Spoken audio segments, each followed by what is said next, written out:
ஏன் ஜாதகம் பார்க்காம ஜோதிடம் படிக்கணும்? எல்லாருடைய கேள்வியும் இதுதான். என்ன மூர்த்தி வந்து ஜாதகம் பார்க்க சொன்னா ஏன் ஜாதகத்த படிக்கணும்? ஜாதகம் படிக்கிறதாலயும், இல்ல ஜாதகம் பார்ப்பதாலயும் என்னென்ன வேறுபாடு, இல்ல என்னென்ன நிலை இருக்கு?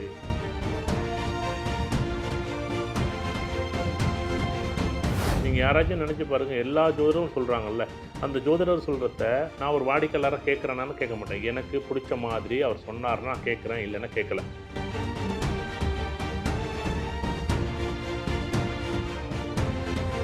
ஏன்னா என் வாழ்க்கையில இன்னைக்கு வரைக்கும் இந்த ஜோதிடர்கள் சொல்லக்கூடிய ஒவ்வொரு நிகழ்வும், "இத செய்யாதீங்க" அப்படின்னு தொழில் தொடங்காதீங்க அப்படின்னு சொன்னா, எப்படி தெரியுமா? அது எனக்கு அனுபவம் 20 வருஷம் இருக்கு சார். நான் அத பண்ணலாம் சார். இப்போ 20 வருஷம் அனுபவம் இருந்துச்சு, 20 வருஷம் ஜாதகம் நல்லா இருந்துச்சு. இன்னைக்கு நல்லா இல்லங்கிறதும் ஜோதிடர் சொல்றாரு. ஆனா நம்ம என்ன பண்றோம்?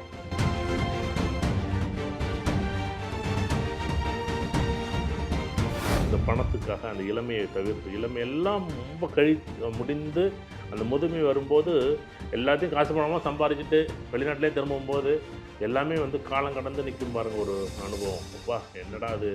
எல்லாமே ஒண்ணுமே வெறுமனேன்னு இருக்கும் அந்த வாழ்க்கை. அதுதான் ஆச்சரியமா இருக்கும்.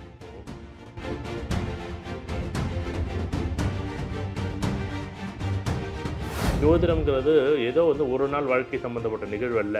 ஏதோ ஒவ்வொரு நாளும், ஒவ்வொரு நிமிஷமும் நம்மளுடைய ஒவ்வொருத்தருடைய வாழ்க்கையிலும் இந்த முடிவுகள் வந்து ரொம்ப ரொம்ப ரொம்ப ரொம்ப கவனமா இருக்கணும். அதுக்காக தான் ஜோதிடம் பார்க்காம படிங்க அப்படிங்கிறேன்.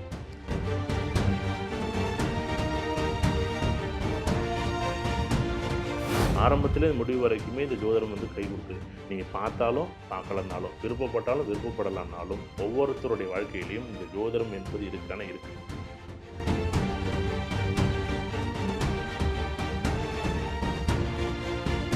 ஜோதிடத்தின் பரிணாம வளர்ச்சி ஏஎல்பி ஜோதிடம். இதை படிங்க, உங்க வாழ்க்கை உங்க கையில.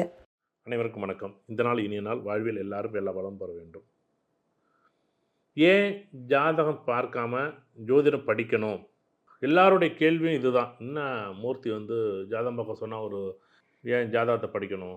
ஜாதகம் படிக்கிறதாலயும், இல்ல ஜாதகம் பார்ப்பதாலயும் என்னென்ன வேறுபாடு, இல்ல என்னென்ன நிலை இருக்கு? இத பத்தி தான் இன்னைக்கு நம்ம பேச போறோம். எல்லாருடைய வாழ்க்கையிலயும் வந்து எதிர்காலம் அப்படின்னு ஒண்ணு இருக்கா? அப்படின்னா இருக்கு. நம்ம அறிவியல் வளர்ச்சியில நான் முன்னாடியே ஒரு வீடியோல ஒரு விஷயம் பேசியிருப்பேன். இன்னைக்குள்ள கூகுள் மேப்ல டிராஃபிக் இருக்கான்னு நம்ம பார்க்குறது நம்ம தயாரா இருக்கிறோம்களே தவிர, நாளைக்கோ, இல்ல நாளை மறுநாளோ, இல்ல அடுத்த 1 வருஷத்திலயோ என்னுடைய வாழ்க்கையில என்ன நடக்கும்? இல்ல அடுத்த 1 வருஷம் கழிச்சு இந்த பாதையில இருக்கக்கூடிய கரடு முரடான ஒரு விஷயங்கள நம்ம ஒரு முடிவ வந்து பார்க்க முடியுதான்னு பார்க்க முடியல. ஆனா அது நடந்தது பிறகு தான் அது நல்லதா, கெட்டதான்னு தெரியுது. அதுதான் ஆச்சரியமா இருக்கு. இவ்வளோ நாள் நம்ம வாழ்க்கையில வந்து எல்லா முடிவுகளும் இப்படி தான் எடுத்திருக்கோம். இப்போ நான் ஒரு ஜோதிடர்ட்ட போறேன். ஜோதிடர் சூப்பரா சொல்றாரு. "அப்பா, என்னப்பா இந்த லக்கணத்தில, இந்த ராசியில, இந்த அஷ்டம சனியில, இந்த கிரகம், இந்த ராசி, இந்த நட்சத்திரம், இந்த அமைப்புல இருக்கு. இந்த திதியில இப்ப இந்த அமைப்பு இருக்கு. உனக்கு வந்து இப்ப வந்து உங்களுக்கு ஏஎல்பி லக்கணம் இப்படி போகுது. இப்போ உங்க லக்கணம் துலா லக்கணம். இப்ப இன்னைக்கு ஏஎல்பி லக்கணம் மகர லக்கணம். மகர லக்கணத்துக்கு இன்னைக்கு எதிர்பார்த்த மாரி இருக்கா?" அப்படின்னா, எதிர்பார்த்த மாரி இல்ல. இப்ப ஒரு நண்பருடைய ஜாதகமும் அப்படிதான் நான் சொல்ல முடியும். ஏன்னா, இந்த எதிர்காலத்தை இன்றைய நிகழ்வுகள ஒரு ஜோதிடர் சொல்லக்கூடிய ஒரு கேள்வியும் பதிலும் எனக்கு தெரியுது. அத நம்ம அப்படியே கடைபிடிக்கிறோம்ல? நீங்க யாராச்சும் நெனச்சு பாருங்க, எல்லா ஜோதிடரும் சொல்றாங்கல்ல, அந்த ஜோதிடர் சொல்றத நான் ஒரு வாடிக்கையாளரா கேட்கிறேனான்னு கேட்க மாட்டேன். எனக்கு புடிச்ச மாதிரி அவர் சொன்னாருன்னா கேட்கிறேன், இல்லன்னா கேட்கல. ஏன்னா என் வாழ்க்கையில இன்னைக்கு வரைக்கும் இந்த ஜோதிடர்கள் சொல்லக்கூடிய ஒவ்வொரு நிகழ்வும், "இத செய்யாதீங்க" அப்படின்னு தொழில் தொடங்காதீங்க அப்படின்னு சொன்னா, எப்படி தெரியுமா? அது எனக்கு அனுபவம் 20 வருஷம் இருக்கு சார். நான் அத பண்ணலாம் சார். 20 வருஷம் அனுபவம் இருந்துச்சு, 20 வருஷம் ஜாதகம் நல்லா இருந்துச்சு. இன்னைக்கு நல்லா இல்லங்கிறதும் ஜோதிடர் சொல்றாரு. ஆனா நம்ம என்ன பண்றோம்? இன்னும் ஒரு 2, 3 வருஷம், இது ஒரு 4 வருஷம் மட்டும் போயிடட்டும். நம்ம இந்த வெளிநாட்டு போனோனே உடனே ஊருக்கு போயிட்டு சம்பாரிச்சுட்டு செட்டில் ஆகுற மாரி தான் இந்த நம்ம வாழ்க்கையும். போனோம், சம்பாரிக்கிறோம், வாழ்க்கையில செட்டில் ஆயிடுறோம். கடைசி வரையும் வெளிநாட்டு வாழ்க்கையே போடும் பாருங்க. அதான் ஆச்சரியமா இருக்கும். அதாவது வெளிநாட்டு வாழ்க்கையில ரொம்ப ஒரு கொடூரமான ஒரு நிகழ்வு என்ன அப்படின்னா, இந்த தனிமையா இருக்கலாம், பிரிவா இருக்கலாம். அதெல்லாம் ஒரு பெரிய நீண்ட ஒரு பகுதி. அத ஒரு கதையா, ஒரு நிகழ்வாவே நான் பேசுறேன். ஏன் அப்படின்னா, இந்த ஒவ்வொரு தடையும் வெளிநாடு போகும்போது, அங்க இருக்கக்கூடிய நெருடல்கள், அவங்க அப்பாவா, அவங்க அம்மாவா, அந்த உறவுகள, இந்த பணத்துக்காக அந்த இளமையை தவிர்த்து, இளமையெல்லாம் ரொம்ப முடிந்து அந்த முதுமை வரும்போது, எல்லாத்தையும் காசு பணமா சம்பாரிச்சுட்டு வெளிநாட்டிலே திரும்பும்போது, எல்லாமே வந்து காலம் கடந்து நிக்கும் பாருங்க ஒரு அனுபவம். அப்பா! என்னடா இது! எல்லாமே ஒண்ணுமே வெறுமனேன்னு இருக்கும் அந்த வாழ்க்கை. அதுதான் ஆச்சரியமா இருக்கும். ம். எல்லாரும் வெளிநாட்டு வாழ்க்கை வந்து விருப்பப்பட்டு வாழ்றாங்களான்னா, அவங்க விருப்பப்பட்டெல்லாம் இல்ல. அவங்களுடைய குடும்ப சூழ்நிலைக்காக வாழ்ந்துகிட்டு இருக்காங்க இன்றைக்கி வெளிநாட்டில். நிறைய நண்பர்கள் பார்க்கும்போது ஒரு ஆச்சரியத்தையும், அதிசயத்தையும் வந்து இப்படி இருக்கும்போது, ஒரு ஜோதிடர் சொல்லும்போது, "நீ வந்து இப்பொழுதுக்கு நீ தொழில் தொடங்காதன்னு" சொன்னா, ஆனா தொடங்குறோம். அதான் இப்ப நான் படிச்சுட்டேன். ஜோதிடத்த நான் படிச்சுட்டேன். இல்ல ஜோதிடத்த எனக்கு தெரிஞ்சுக்கிட்டேன். இல்ல நான் வந்து ஜோதிடத்த வந்து முழுமையாவே கத்துக்கிட்டேன்னு வச்சுங்களேன். இப்ப நான் தொழில் தொடங்கலாமா? வேண்டாமா? இந்த 3 வருஷத்துக்கு இப்ப நல்லா இருக்கு. 3 வருஷத்துக்கு நல்லா இருக்கு. அடுத்த 6 வருஷத்துக்கு நல்லா இருக்கு. அடுத்த 10 வருஷத்துக்கு நல்லா இருக்கு. இத செய்யலாம், இத செய்யக்கூடாது. இந்த தொழில் இந்த காலகட்டத்துக்கு இது ஒத்து வரும், இது ஒத்து வராது.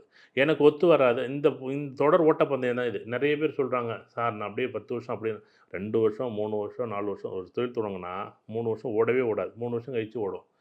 தொழில் பார்த்தீங்கன்னா 3 வருஷம் நல்லா ஓடும். அடுத்த 3 வருஷம் ஓடவே ஓடாது. இப்படி தான் மேடு பள்ளங்கள் இருக்கும். ஆனா நம்ம என்ன பண்றோம், இது வந்து சார் ஓடும்போது என்ன சொல்றோம், என் திறமையால ஓடுனுச்சு. ஓடாதபோது, சார் எனக்கு வந்து நேரம் சரியில்ல சார், காலம் சரியில்ல சார், சூழ்நிலை மாறி போச்சு சார், அதெல்லாம் மாறி போச்சு சார்.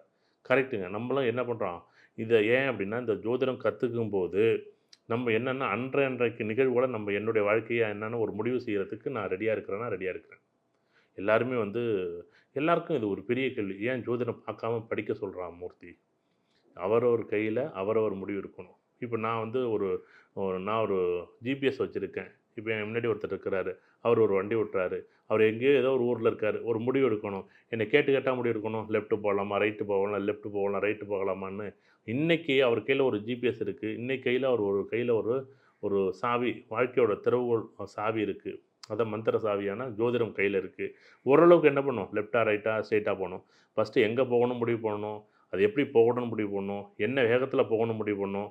அது நல்லதா, கெட்டதா முடிவு பண்ணணும். அது நல்லதுன்னா அது முடிவு எடுக்கலாம். கெட்டதுன்னா ஒதுங்கி நிக்கலாம். இப்படி ஜோதிடம்ங்கிறது ஏதோ வந்து ஒரு நாள் வாழ்க்கை சம்மந்தப்பட்ட நிகழ்வு அல்ல. ஏதோ ஒவ்வொரு நாளும், ஒவ்வொரு நிமிஷமும் நம்மளுடைய ஒவ்வொருத்தருடைய வாழ்க்கையிலும் இந்த முடிவுகள் வந்து ரொம்ப, ரொம்ப, ரொம்ப, ரொம்ப கவனமா இருக்கணும். அதுக்காக தான் ஜோதிடம் பார்க்காம படிங்க அப்படிங்கிறார். சரி, எதிர்காலத்தை திட்டமிடக்கூடிய கருவிகள் வேற ஏதாச்சும் இருக்கா அப்படின்னா, நம்ம வாழ்க்கையில கிடையாது. நாளைக்கு வந்து உடனே இது வந்து அப்படியே வந்து ஜீம் பூம் பாம்பேன்னு மாத்திரலாமா? முடிவு. சரி. இப்போ வந்து 2 பேர் வந்து நண்பர்கள் வர்றாங்க. அப்ப பார்ட்னர்ஷிப் வேணும், வேண்டாம் அப்படின்னு ஒரு கேள்வி இருக்கு. இப்போ பார்ட்னர்ஷிப்னு ஒரு வந்துட்டு, இந்த 2 வருஷத்துக்கோ இல்ல 3 வருஷத்துக்கோ எனக்கும் உங்களுக்கும் ஒத்து போகுது. 2 பேரும் அத ஒத்து போறதுக்கு வாய்ப்பு இருக்கு. 3 வருடம் கழிச்சு அந்த பார்ட்னர்ஷிப் ஒத்து போகல. இப்ப என்னன்னா, இன்னைக்கு நம்ம தொழில் தொடங்கியாச்சு. 3 வருஷம் கழிச்சு ஒரு பிரச்சனையோ, ஒரு பிரிவோ இருந்தா, இத நம்ம எப்படி கையாள்றதுன்னு தெரியல. இப்ப என்ன பண்றோம் அப்படின்னா, தொடங்கும்போது எல்லாமே நல்லா தான் தொடங்குறாங்க. பார்ட்னர்ஷிப்ல செய்யக்கூடிய அத்தனை பேரும் நீங்க என்ன எழுதி வச்சுங்க, விலகவும் முடியாம, ஒட்டியும் இருக்க முடியாம, இந்த தொழில்ல அந்த ஒரு வேலை பார்க்கக்கூடிய இடத்துல கூட பாருங்களேன், 2 ஃப்ரெண்ட்ஸ் இருக்கிற 2 பேர் ஃப்ரெண்ட்ஸ பாருங்களேன். அதுவும் தொழில்ல 2 பேர் ஃப்ரெண்டு. அவங்க ஒருத்தர் வந்து கணக்கு சரியா பார்ப்பாரு, ஒருத்தர் கணக்கு சரியா பார்க்க மாட்டாரு. ஒருத்தர் நல்ல வேலை பார்ப்பாரு, ஒருத்தர் பணம் போட்டிருப்பாரு, இன்னொருத்தர் பணம் போடாம இருப்பாரு, இன்னொருத்தர் உழைப்பாரு, இன்னொருத்தர் உழைக்காம இருப்பாரு. இது என்ன அப்படின்னா, நேரம் நல்லா இருக்கும்போது இவங்க 2 பேருமே அனுசரிச்சு போவாங்க.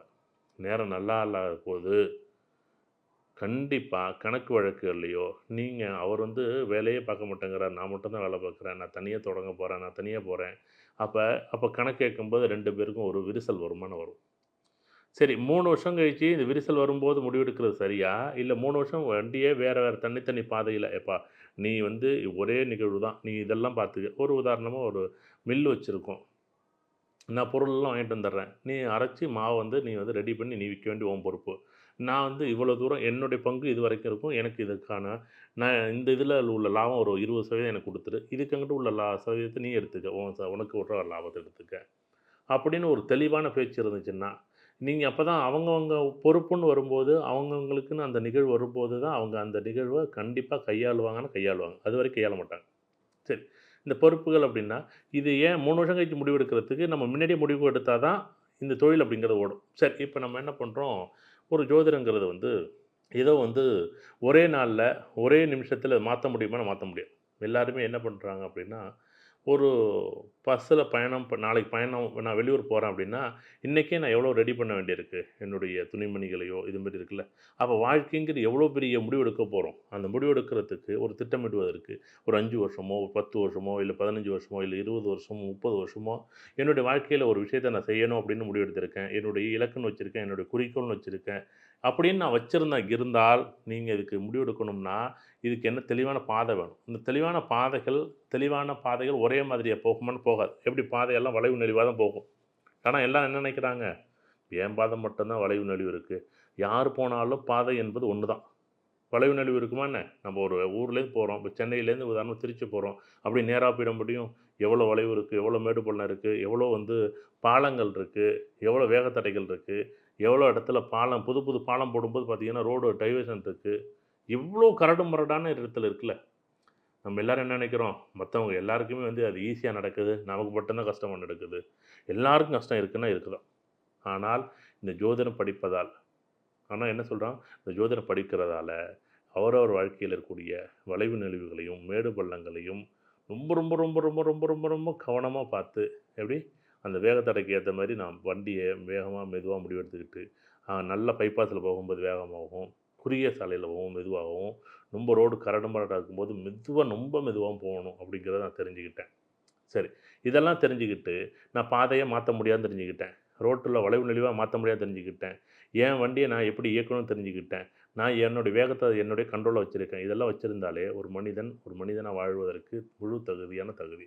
அப்போ ஒரு ஜோதிடம் என்பது ஒரு நீண்ட வாழ்க்கை பயணத்தில், அதாவது ஆரம்பத்திலே முடிவு வரைக்குமே இந்த ஜோதிடம் கை கொடுக்குது. நீங்கள் பார்த்தாலும் பார்க்கலன்னாலும், விருப்பப்பட்டாலும் விருப்பப்படலைன்னாலும், ஒவ்வொருத்தருடைய வாழ்க்கையிலையும் இந்த ஜோதிடம் என்பது இருக்குது. நீங்கள் பார்த்தா தான் ஜோதிடம், பார்க்கலன்னா ஜோதிடம்.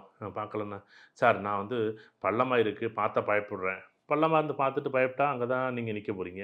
பள்ளமாக இருக்குது பார்த்து அந்த பள்ளம் பெரிய பள்ளமா சின்ன பள்ளமா அப்படின்னா பெரிய வேகத்தடையாக இருக்கா சின்ன வேகத்தடையாக இருக்கான்னு மெதுவாக ஏறி இறங்க வேண்டிய இடத்துல நம்ம இருக்கோம்லே தவிர, எப்படி மெதுவாக ஏறி இறங்க வேண்டிய இடத்துல நகர வேண்டிய இடத்துல இருக்கோம்லே தவிர, அங்கனே நின்னோம்னா என்ன பண்ணுறாங்க, பின்னாடி வரவங்களாம் முன்னாடி போயிடுவாங்க. ஆனால் அவங்க எல்லாருமே ஜெயிச்சிட்டாங்க, அவங்க எல்லாமே ஓடுறாங்க. நானும் அதெல்லாம் ஓடுனேன். நீங்கள் ஓடவே இல்லை, எல்லாத்தையும் பார்த்து பயந்துக்கிட்டே அங்கனே நிற்கிறீங்க.